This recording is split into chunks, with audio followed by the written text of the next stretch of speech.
조국 전 장관의 부인 정경심 교수가 영장 심사를 받기 위해 법원에 출석했습니다. 입시 비리와 사모펀드 관련 11가지 혐의를 놓고 치열한 법리 공방이 예상됩니다. 구속 여부는 늦으면 내일 새벽쯤 결정됩니다. 정 교수의 구속 여부에 따라 검찰 수사는 결정적인 분수령을 맡게 됩니다. 기각될 경우 무리한 수사란 역풍이 불가피하고 영장이 발부되면 조국 전 장관을 겨냥한 수사에 탄력이 붙을 전망입니다. 공수처법을 놓고 대치가 계속되고 있습니다. 여야가 잇따라 회동을 열었지만 오늘을 마지막으로 법안 처리를 강행하겠다는 민주당에 야당이 강하게 반발하면서 입장 차이만 확인하고 헤어졌습니다. 문재인 대통령이 취임 후 처음으로 교육관계장관 회의를 소집했습니다. 교육이 기득권의 대물림 수단이 되는 현실에 안타까움을 나타낸 문 대통령은 평소 정시 확대가 바람직하다는 입장이어서 대입제도 개편에 속도가 붙을 것으로 보입니다. 김정은 위원장이 아버지 김정일 위원장의 정책을 연이어 비판하고 나서 배경에 관심이 쏠리고 있습니다. 경제발전 욕구에 집중하는 과정에서 세습 권력의 정당성을 경시한 결과로 분석됩니다. 비서와 가사도우미를 성추행 또는 성폭행한 혐의를 받고 있는 김준기 전 동부그룹 회장이 오늘 새벽 공항에서 체포됐습니다. 질병을 치료한다며 해외로 나가 도피 생활을 하며 버틴 지 2년 만입니다. 손흥민 선수가 챔피언스리그 예선에서 개인 통산 120호 그리고 121호 골을 터뜨리며 차범근 전 감독의 유럽 무대 최다 골과 타이를 이뤘습니다. 앞으로 손흥민 선수가 넣는 골은 한국 축구의 새 역사가 됩니다.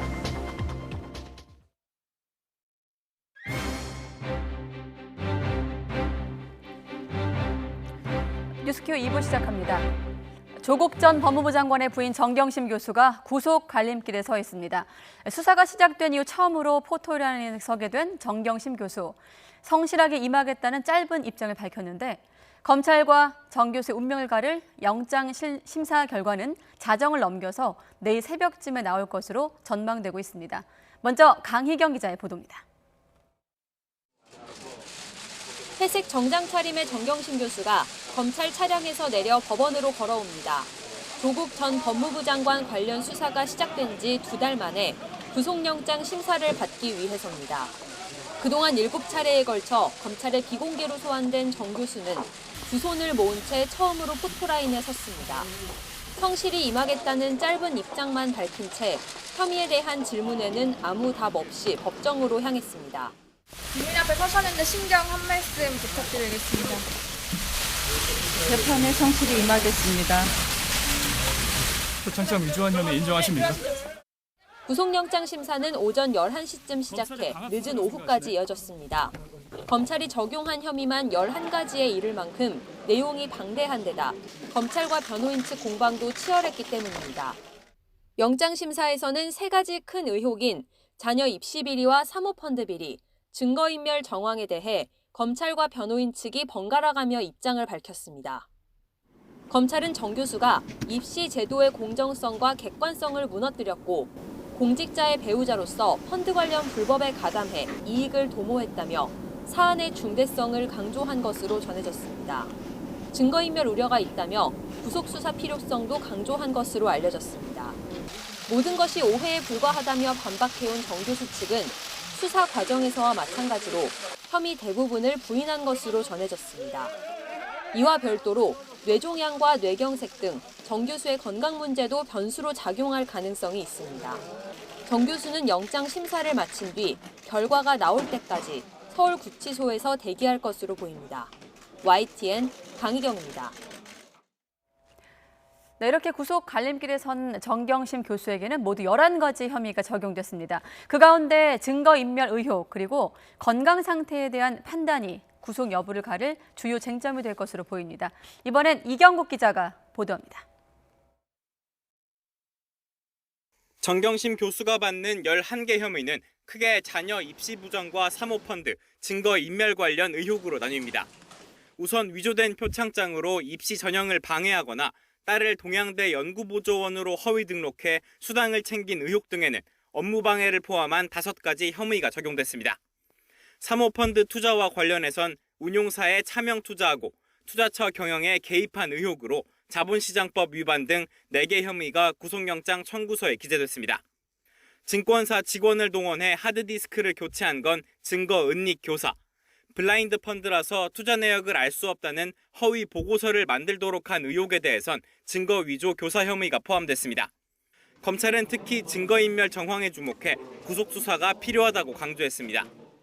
하지만 변호인단은 검찰이 인사청문 단계의 사실 확인 노력과 해명까지 증거인멸로 보고 있다고 반박했습니다. 이어 검찰이 2개의 의혹을 11개의 범죄 사실로 쪼갠 것뿐이라면서 입시 관련 문제는 향후 재판을 통해 가려질 것이고 사모펀드 부분도 오촌 조카와 정 교수를 동일시해 조 씨 측 잘못을 더 씌우는 것이라고 주장했습니다. 혐의를 둘러싼 공방 외에 뇌종양과 뇌경색 진단을 받은 정 교수의 건강 상태도 중요한 변수입니다. 앞서 정 교수 측은 CT와 MRI 영상, 신경외과 진단서 등을 제출하며 수감 생활이 어렵다는 점을 피력했지만 검찰은 자료들을 검토한 뒤 결국 문제가 없을 것으로 판단했습니다. 정 교수의 구속 여부에 따라 어느 쪽이든 타격을 피할 수 없는 가운데 과연 법원이 어떤 결론을 내릴지 관심이 집중되고 있습니다. YTN 이경국입니다. 네, 특히 이번 정경심 교수에 대한 구속영장 결과는 2달간 이어진 검찰 수사의 결정적인 분수령으로 꼽힙니다. 영장이 기각이 될 경우에 무리한 수사란 역풍이 거셀 전망일 테고 또 구속이 될 경우엔 조 전 장관을 향한 수사 일정에 속도가 붙을 것으로 보입니다. 계속해서 박서경 기자입니다. 정경심 교수는 조국 전 장관 관련 의혹의 핵심 인물로 꼽혀왔습니다. 영장 심사 결과에 따라 검찰 수사의 상방도 사실상 판가름 납니다. 정 교수의 구속영장이 기각된다면 검찰 수사에도 차질이 불가피합니다. 무리한 수사라는 여론에 힘이 실리면서 윤석열 검찰총장에 대한 책임론도 거세질 것으로 보입니다. 보통 피의자의 구속영장이 기각되면 보강 수사를 거쳐 재청구하지만 이마저도 쉽지 않을 수 있습니다.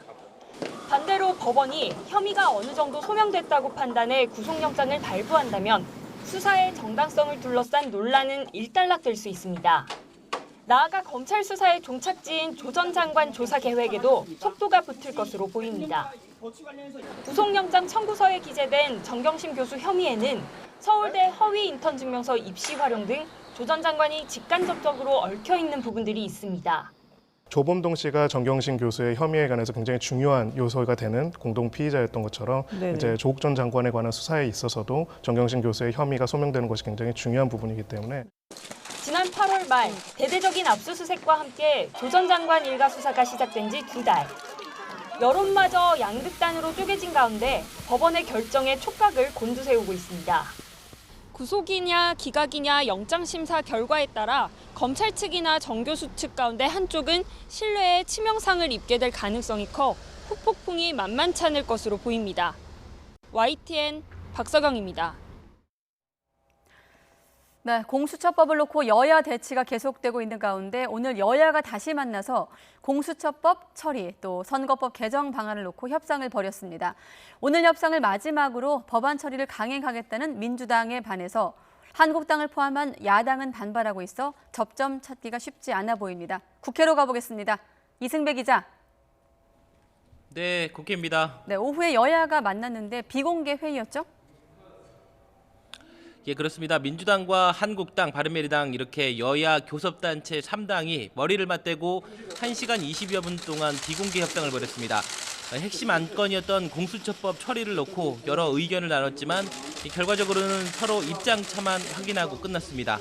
이 협상에 나선 한국당 권성동 의원은 회의를 마치고 기자들과 만나 공수처에 대한 이견이 좁혀진 게 있느냐는 질문에 없다고 말했습니다.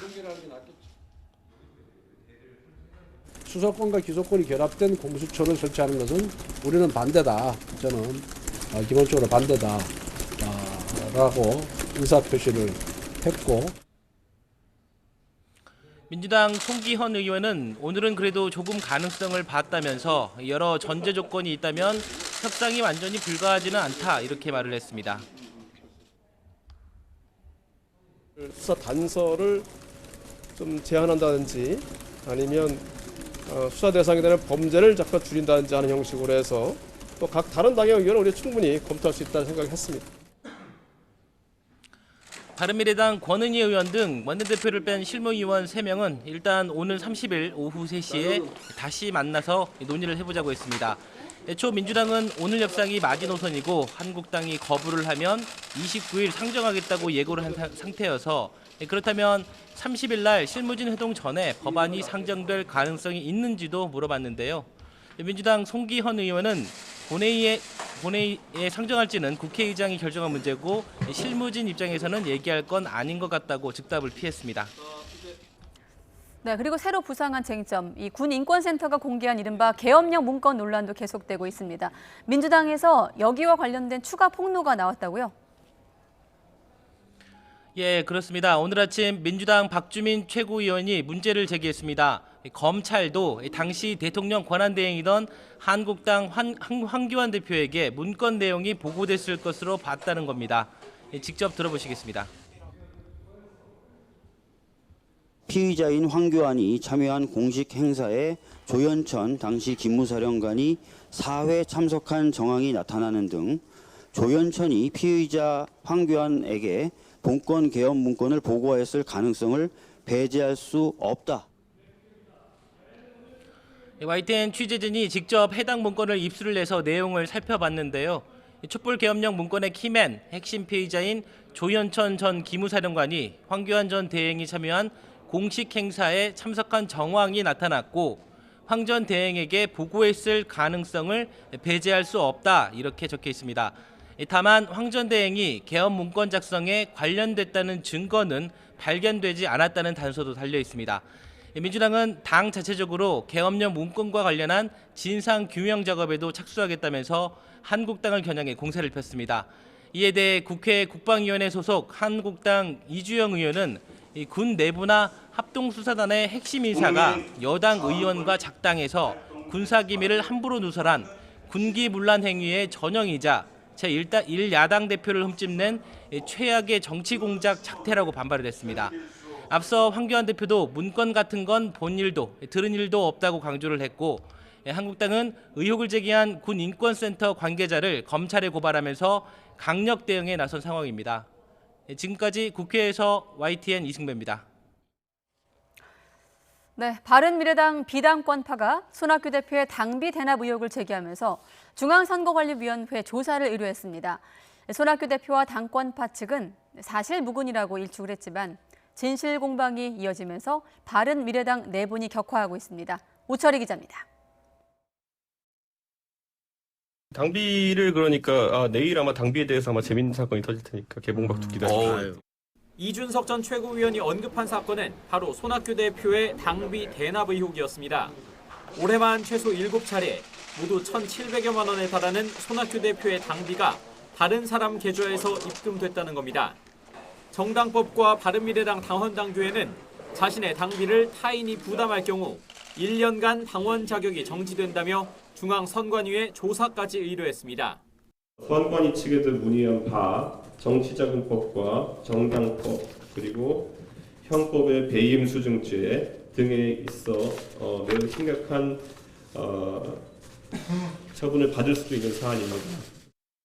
비당권파 수장인 유승민 의원도 거들었습니다.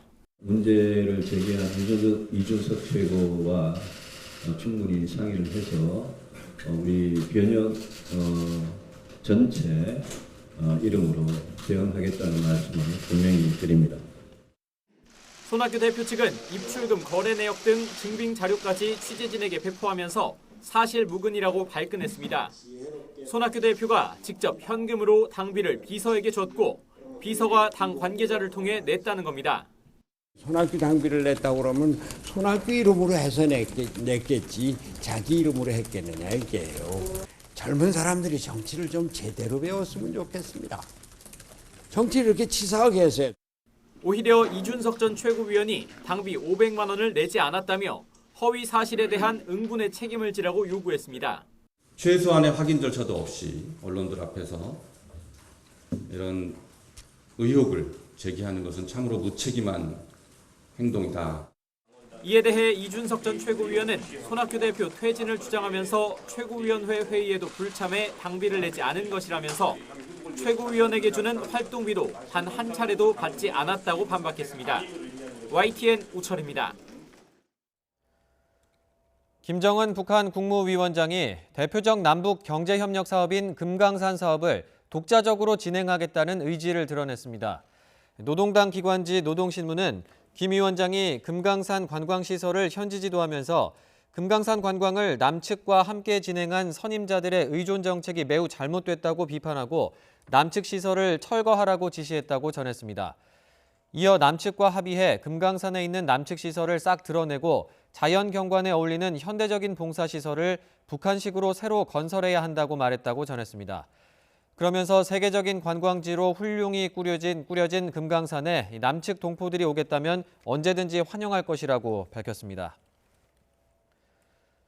김정은 위원장은 금강산 현지 지도 이전에 함경북도 경성군을 방문한 자리에서도 선친인 김정일 국방위원장을 비판한 적이 있습니다. 북한 정치 체제에서 선대 정책의 오류를 비판하는 건 극히 이례적인데요. 그 배경에 관심이 쏠립니다. 왕선택 통일외교 전문 기자가 보도합니다. 김정은 국무위원장이 금강산 관광사업과 관련해 선임자들의 의존 정책이 문제라고 비판한 것은 선친인 김정일 국방위원장을 직접 비난한 사례로 해석할 수 있습니다. 김정은 위원장이 비난한 선임자가 바로 김정일 국방위원장으로 지목할 수 있기 때문입니다. 김정일 국방위원장은 지난 1998년 10월 당시 현대그룹 정주영 명예회장에게 금강산과 개성, 백두산과 통천군 일대 개발 사업을 30년 또는 50년 동안 독점하는 권한을 부여했습니다. 김정은 위원장이 선대 수령 정책을 비난하는 것은 극히 이례적이지만 이번이 처음은 아닙니다. 지난 18일 북한 매체 보도를 보면 김정은 위원장은 함경북도 경성군 농장을 방문한 자리에서 10여 년 전 황해도 사리원 미곡 협동농장 성공 사례는 유효하지 않다고 강조했습니다. 미곡 협동농장은 김정일 국방위원장 시절 모범 사례였기 때문에 당시 보도 역시 간접적인 방식으로 선대 수령을 비판한 사례였습니다. 북한에서 선대 수령 비판이 문제가 되는 것은 북한 체제가 수령에 현명한 영도력이 3대째 세습되고 있어서 생존 발전하고 있다는 논리와 충돌하고 북한 주민의 단결을 뒤흔드는 요소가 될 수 있기 때문입니다. 김정은 위원장이 선대 수령을 비판한 것은 경제발전 욕구에 집중하는 과정에서 자신의 권력 정당성의 기초가 되는 민감한 요소를 경시한 요소로 분석됩니다. 지난 2011년 12월 김정은 위원장이 수령으로 집권한 이후 장성택 전 노동당 행정부장 등 선친이 지목한 원로 후견인들과 불화와 갈등이 있었던 경험이 원인이 됐을 가능성도 있습니다. 어떤 경우든 선대 수령에 대한 비판은 김정은 위원장 자신의 권력 정당성을 훼손하면서 북한 체제 불안을 유발하는 요소라는 점에서 북한 정세의 안정성이 민감한 관심사로 떠오를 전망입니다. YTN 왕선택입니다. 문재인 대통령이 취임 후 처음으로 대학 입시 제도 개편 등을 논의하기 위한 교육관계장관회의를 주재합니다. 청와대 관계자는 문 대통령이 모레 청와대에서 교육관계장관회의를 개최할 것이라고 밝혔습니다. 유은혜 교육부총리 외에 청와대 회의에 참석할 관계장관의 범위는 아직 알려지지 않았습니다. 문 대통령은 어제 시정연설에서 국민이 가장 가슴 아파하는 것이 교육에서의 불공정이라면서 정시 비중 확대를 포함한 입시제도 개편안을 마련하겠다고 강조했습니다. 또 최근 시작한 학생부 종합전형 전면 실태조사를 엄정하게 추진하고 고교 서열화 해소를 위한 방안도 강구하겠다고 말했습니다. 이와 함께 교육의 공정성과 포용성을 높이기 위해 올해 고3부터 시작한 고교 무상교육을 내년 고2까지 내후년에는 전 학년에 적용하겠다고 언급했습니다. 문 대통령이 정시 비중 상향을 언급한 직후 교육관계장관회의를 주재하기로 함에 따라 입시제도 개편 논의에 속도가 붙을 것으로 전망됩니다. 비서를 성추행하고 가사도우미를 성폭행한 혐의를 받는 김준기 전 동부그룹 회장이 2년 3개월 만에 귀국해 조사를 받고 있습니다. 경찰은 조사를 마무리하는 대로 구속영장 신청 여부를 검토할 방침입니다. 박희재 기자입니다. 다소 피곤한 표정의 김준기 전 동부그룹 회장이 경찰서로 들어옵니다. 김 전 회장은 2년 3개월간의 도피 생활을 끝내고 미국에서 귀국한 직후 공항에서 체포됐습니다. 쏟아지는 취재진의 질문엔 아무런 대답도 하지 않고 조사실로 향했습니다. 피해자들에게 하실 말씀 없으십니까? 강제추행이 아닌데 왜 고소했다고 생각하십니까? 지난해 5월 사건을 검찰에 넘겼던 경찰은 관련 기록을 다시 넘겨받아 본격적인 조사에 나섰습니다. 김 전 회장이 받는 혐의는 두 가지입니다.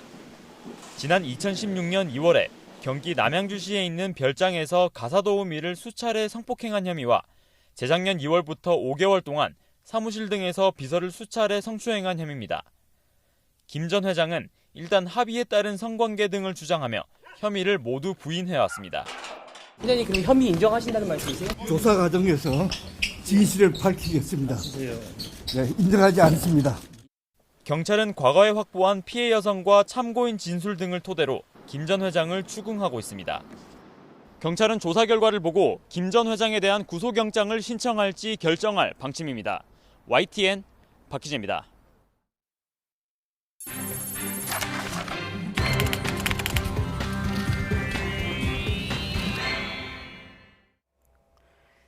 국내외에서 액상형 전자담배에 대한 유해성이 잇따라 보고가 되고 또 국내 첫 의심 사례까지 나오자 정부가 액상형 전자담배 사용을 중단하라고 권고했습니다. 네, 어디까지를 담배로 볼 것인가, 즉 담배 정의도 확대해서 규제를 강화하기로 했는데 법 개정 여부가 관건입니다. 김정회 기자입니다.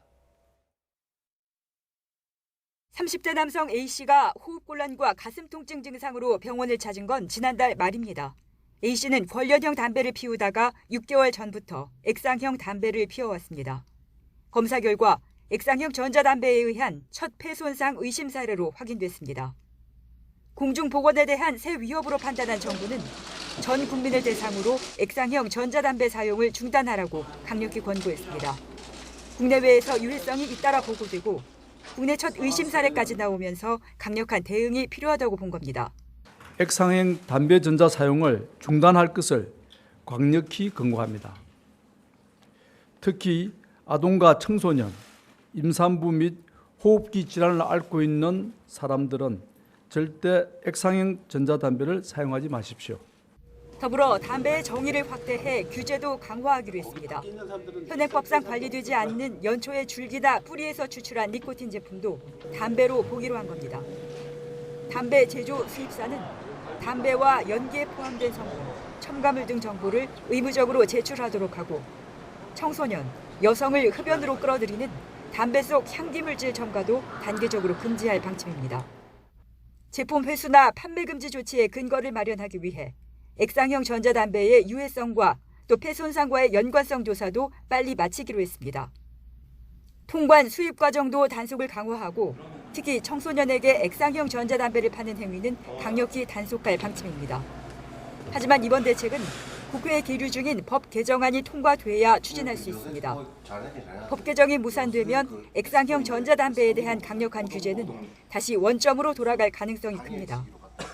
관련 제품을 제조 판매하는 KT&G와 주울코리아는 정부의 정책 상황을 지켜보겠다고 밝혔습니다. YTN 김정혜입니다. 네, 보신 대로 이 국내에서도 전자담배 사용 중단 권고가 나온 건데 미국은 대통령까지 나서서 청소년에 대한 액상형 전자담배 유해성에 경종을 울린 뒤 사용을 금지하는 주가 확산하고 있습니다. 네, 캐나다와 호주 등 주요국도 잇따라 사용 자제를 권고하거나 금지하고 나서고 있는데요. 전자담배 입지가 좁아지고 있습니다. 김희준 기자가 보도합니다. 각종 과일향에 담배 같지 않은 모양으로 청소년을 사로잡는 액상형 전자담배. 미국 질병통제예방센터는 지난 15일 현재 전자담배가 원인으로 의심되는 중증 폐질환 사례가 1,500건에 육박한다고 밝혔습니다. 관련 사망자도 33명으로 늘었습니다. 환자들은 13살에서 75살 사이, 이 가운데 35살 미만이 79%에 달했습니다. 이처럼 그 유해성이 심각하게 드러나면서 트럼프 대통령까지 나서 전자담배 금지 방침을 밝혔습니다. Not only is it a problem overall, but really specifically with respect to children. And we may very well have to do something very, very strong about it. 그러자 미 50개 주 가운데 처음으로 뉴욕주가 과일맛 같은 가양 전자담배 판매를 금지했습니다. These are obviously highly effective at targeting young people. We would ban all flavors besides tobacco, and menthol. 워싱턴주와 몬태나주도 같은 조치를 내렸고 대형 유통업체인 월마트 등도 전자담배 판매 중단에 가세했습니다. 한편 호주와 뉴질랜드, 캐나다 보건당국도 잇따라 액상형 전자담배 사용 자제를 권고하고 나섰습니다. 이스라엘 정부는 액상 전자담배 판매를 금지했고 인도 정부도 그 생산과 수입 판매를 전면 금지하기에 이르렀습니다. 미국뿐 아니라 세계 각국에서 전자담배가 점차 설 자리를 잃어가고 있습니다. YTN 김희준입니다. 네, 올해는 링링에 미타까지 잇따른 태풍 피해로 김장철 앞두고 배추값이 폭등하고 있습니다. 네, 이렇다 보니 김장을 꺼리는 분위기가 역력하고 대신 포장김치가 많이 팔리고 있다고 합니다. 박소정 기자가 취재했습니다. 대형마트의 채소 코너. 여느 때와 달리 배추 판매대 앞은 발길이 뜸합니다. 배추 한 포기에 5,900원. 3,000원 선이던 지난해보다 2배 가까이 오른 탓입니다. 1,700원이었던 무도 올해는 한 개 3,000원이나 합니다.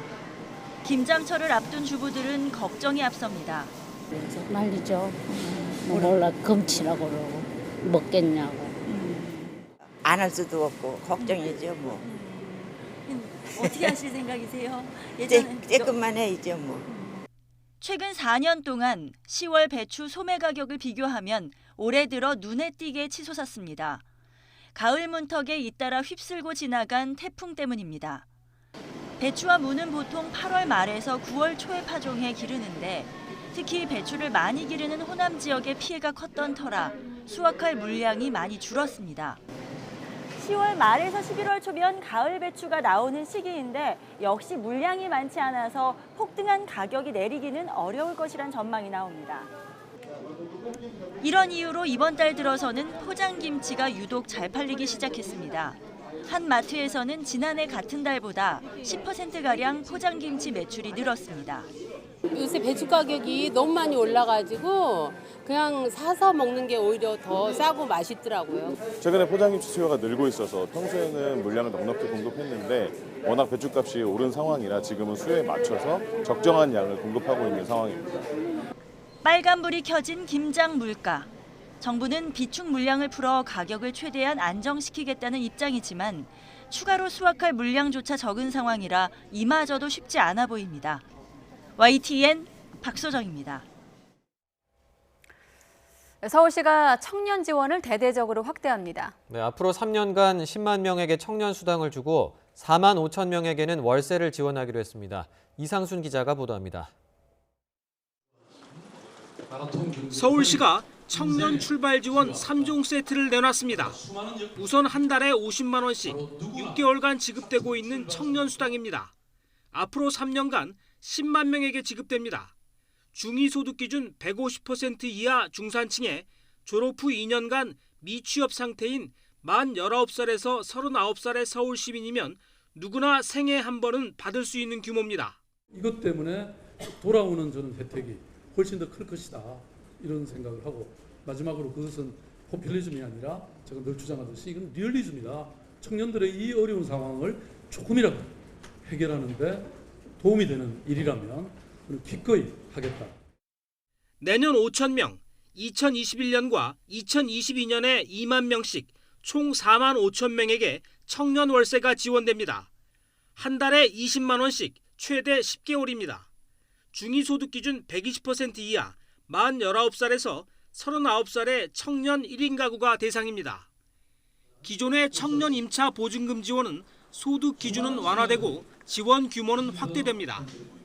자산과 학력 등의 대물림으로 인한 청년 불평등을 해소하기 위한 대화기구도 가동됩니다. 당사자가 직접 정부의 정책이 있다라고 하는 것은 어떻게 보면 대한민국의 중앙정부와 서울시 정부가 나를 위해서 뭔가를 고민하고 있다라고 하는 걸 느끼게 되었다라는 거를 저희가 면접 조사를 하면서 많이 듣습니다. 정책 발표 후엔 박원순 서울시장과 청년층과의 타운홀 미팅이 열렸습니다.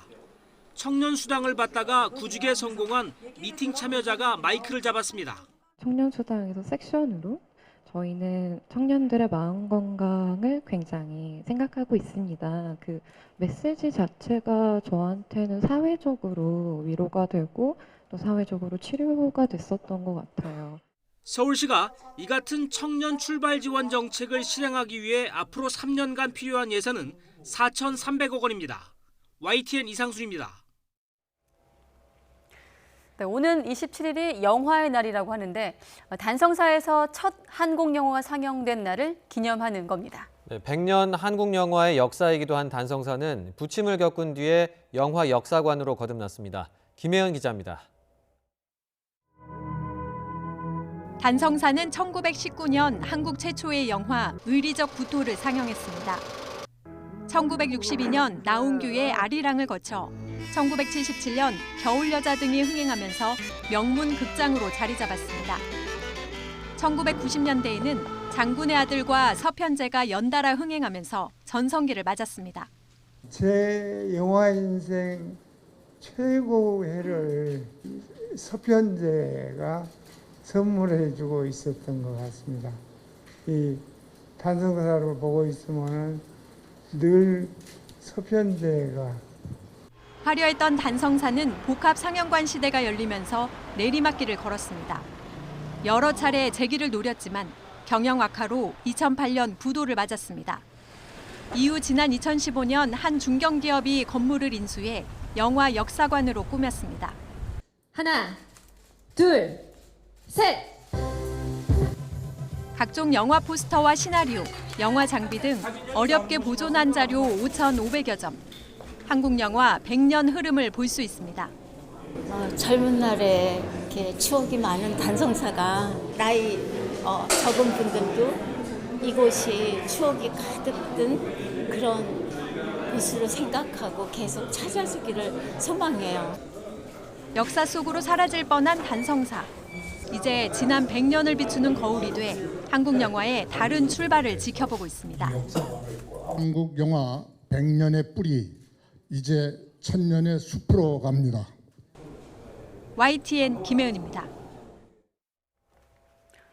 네, 일본을 방문하고 있는 이낙연 국무총리가 내일 아베 신조 일본 총리와 만나서 문재인 대통령의 친서를 전달할 예정인데 면담 시간이 확정이 됐죠? 네, 면담 시간은 내일 오전 11시로 정해졌고요. 일본 총리 관저에서 10여 분간 진행될 예정이라고 이 총리실이 밝혔습니다. 이 총리는 이 자리에서 문재인 대통령이 아베 총리에게 보내는 친서를 전달할 예정입니다. 이 총리는 오늘 저녁에는 아베 총리가 주최하는 외빈 초청 만찬에 참석을 해서 아베 총리와 인사를 나눴습니다.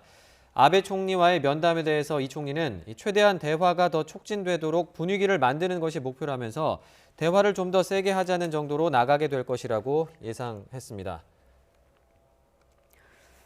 네, 또 이낙연 총리와 아베 신조 일본 총리 면담을 하루 앞두고 모테기 도시미스 일본 외무상은 소통할 필요는 있지만 징용 문제에 대해서는 한국에 계속 시정을 요구하겠다고 밝히기도 했습니다. NHK에 따르면 모테기 외무상은 오늘 열린 중의원 외무위원회에서 한국이 중요한 이웃나라임은 틀림없다면서 징용 문제와 관련해선 한국의 한시라도 빨리 국제법 위반 상태를 시정하도록 강하게 계속 요구해 갈 것이라고 말했습니다. 일본 정부는 일본 기업이 한국인 징용 피해자에게 배상해야 한다는 한국 대법원 판결과 이에 근거한 일본 기업의 한국 내 자산 압류 등이 한일 청구권 협정 위반이라고 주장하고 있습니다. 러시아 군용기에 우리나라 방공식별구역 카디즈 침범이 잇따르는 가운데 중국과 러시아의 국방 관련 지도부가 만나 상호 군사 협력을 강화해 나가기로 했습니다.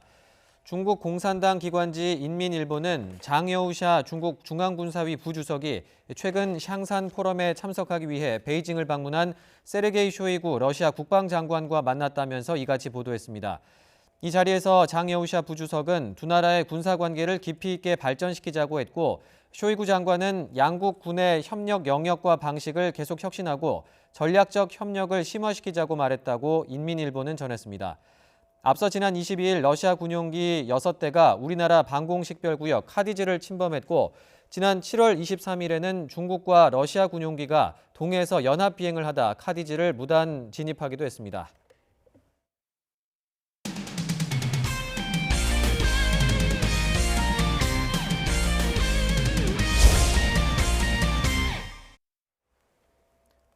스포츠 명언 중에 공격을 잘하면 승리를 얻고 수비를 잘하면 우승을 얻는다는 말이 있습니다.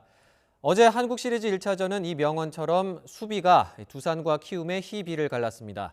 오늘 2차전을 포함해 남은 경기에서도 사소한 수비 실수가 치명적인 결과로 이어질 수 있습니다. 양시창 기자가 보도합니다. 박건우의 타구가 내야 높이 떠오릅니다.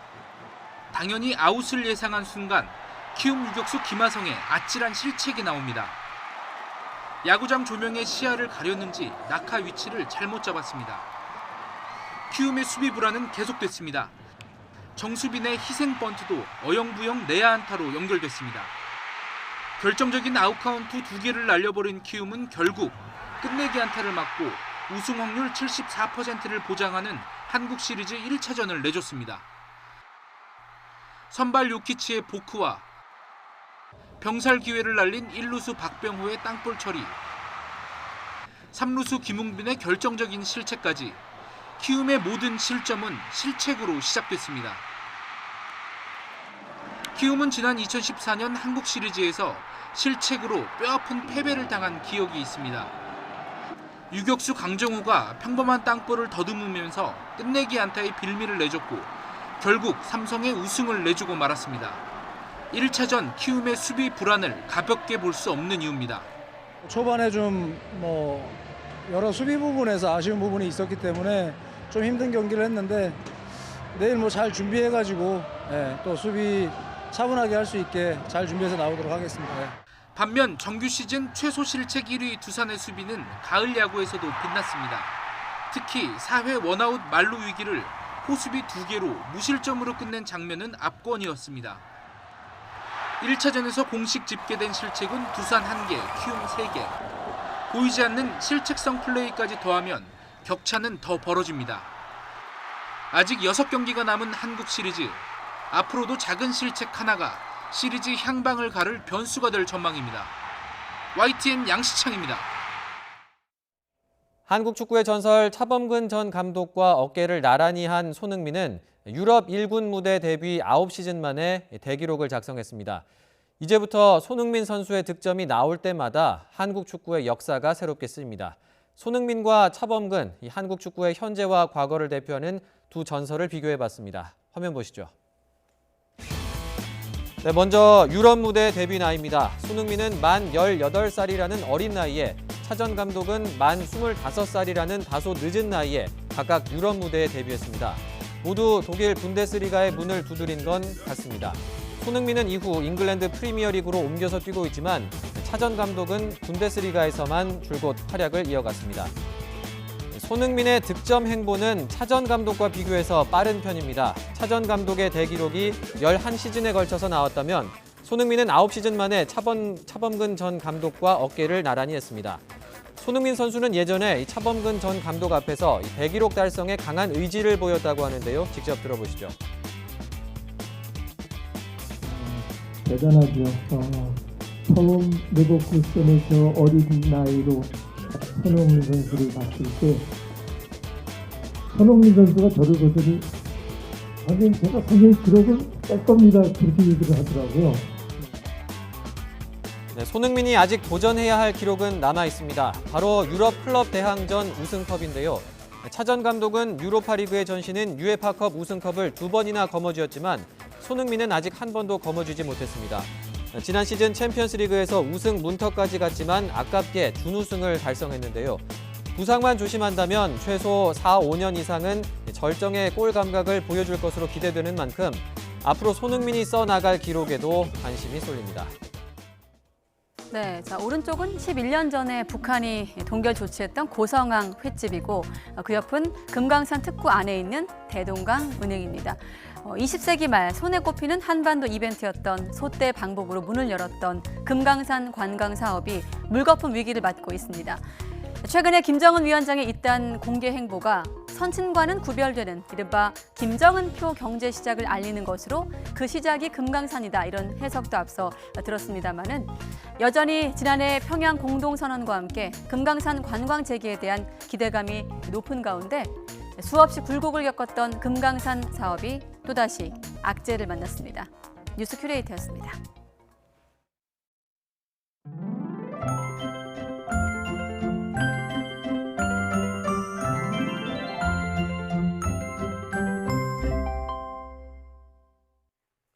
내일은 어느덧 서리가 내리는 시기라는 절기상강입니다. 절기답게 내일도 선선한 가을 날씨가 이어지겠습니다. 오늘 서울 낮 기온은 20.7도였는데 밤 사이엔 기온이 내려가면서 내일 아침 서울 기온은 14도로 서늘하겠습니다. 내일 낮 기온은 23도까지 올라서 일교차가 클 것으로 보입니다. 오늘 저녁부터 영남과 제주에는 가을비 소식도 있습니다. 절기 상강인 내일은 영동과 남부로 비가 확대될 것으로 보이는데요. 모레까지 영남 해안과 영동 지역에는 최고 60mm의 비가 오겠고요. 남부와 제주에도 5에서 30mm의 비가 오겠습니다. 그 밖에 내륙에도 산발적인 빗방울이 조금씩 떨어지는 곳이 있겠습니다. 내일 아침에는 강원 산간 지역에 안개가 짙게 끼겠고요. 동해안 지역은 너울성 파도가 높게 일겠습니다. 내일 아침 기온은 오늘과 비슷하겠습니다. 서울의 기온이 14도, 춘천은 13도, 대구도 14도가 예상되고요. 낮 기온은 오늘과 비슷하거나 조금 높아서 선선한 날씨를 보이겠습니다. 서울 23도, 춘천 21도, 대구는 20도, 광주는 23도가 예상됩니다. 모레 낮까지 영동과 영남 지역은 비가 이어지겠고요. 주말부터 기온이 내림세를 보이면서 주말 아침 서울 기온은 한 자릿수로 뚝 떨어지겠습니다. 날씨 정보였습니다. 뉴스큐 모두 마치겠습니다. 함께해 주신 여러분 고맙습니다.